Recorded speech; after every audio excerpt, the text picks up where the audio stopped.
აი მართლა მაინტერესებს, როდის უნდა მივხვდე, რომ ჯანსაღი იყვება იმაზე მნიშვნელოვანი რაღაცა, ვიდრე უბრალოდ წონის დაკლება.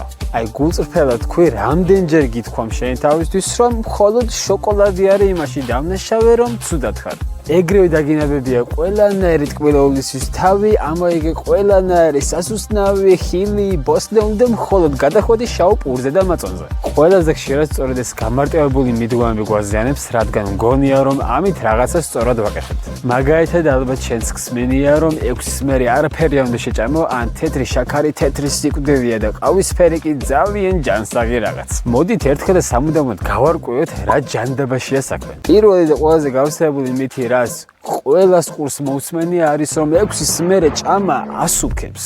ეს უხეშად რომ თქვათ არის სრული სისულელე, რადგან საც არანაირი ჯადოსნური ძალა არ აქვს, რომელიც მეტაბოლიზმს ან აჩქარებს, ან დაადაბლებს. აქ საქმე იმაში კი არ არის თუ როდის ჭამ, არამედ როდის იძინებ.